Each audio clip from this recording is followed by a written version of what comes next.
Assalamualaikum warahmatullahi wabarakatuh.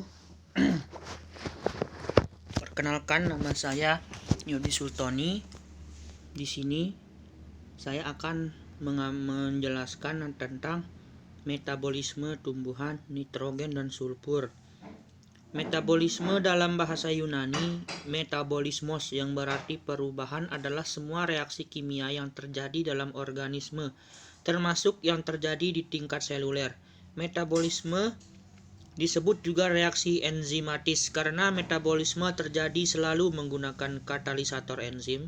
Reaksi-reaksi tersebut adalah dasar dari kehidupan yang membuat sel dapat tumbuh dan memproduksi, mempertahankan strukturnya, dan merespon lingkungannya secara keseluruhan. Metabolisme bertanggung jawab dalam pengaturan materi dan sumber energi sel.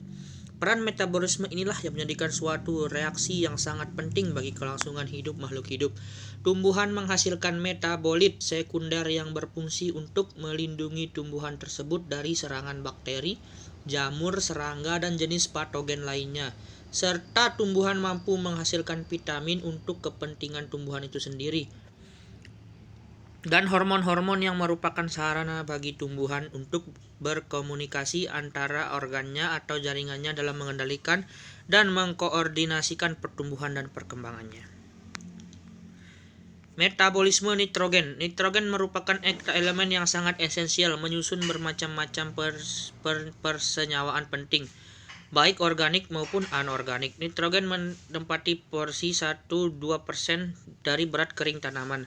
Ketersediaan nitrogen di alam berupa dalam bentuk persenyawaan, yaitu N72% volume udara, N2O, NO, NO2, NO3, dan NH4+.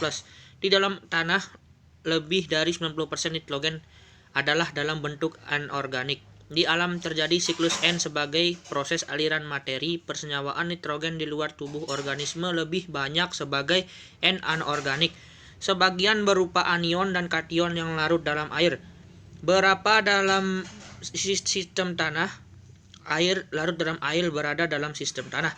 Sebagian lain persenyawaan nitrogen berada dalam fase gas di udara. Terjadi perubahan siklis antar fase N anorganik dan N organik yang melibatkan hewan, tumbuhan, jamur, dan mikroorganisme lain dan faktor lingkungan abiotik.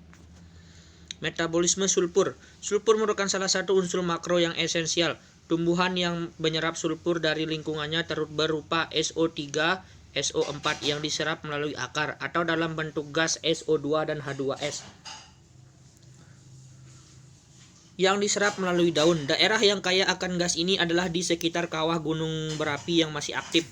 Pada prinsipnya, reaksi pengikatan dan reduksi SO4 adalah SBB SO4 plus A sama dengan plus ATP 8 E min plus 8H plus S sama dengan 4H2O plus AMP plus PIP. Setelah sulfat diikat dan diaktifkan dengan ATP, maka akan terbentuk adenosin 5-fosfolat APS oleh aktivitas enzim ATP sulfurilase. Selanjutnya oleh aktivitas APS kinase, APS direaksikan lagi dengan ATP sehingga terbentuknya 3-fosfoadenosin 5-fosfolat PAPS.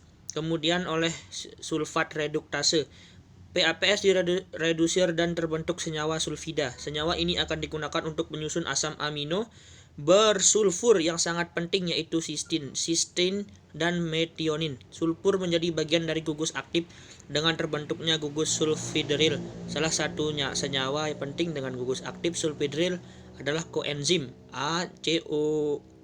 ACOASH sama dengan dalam status reduksi yang sangat berperan dalam berbagai metabolisme karbohidrat dan lemak.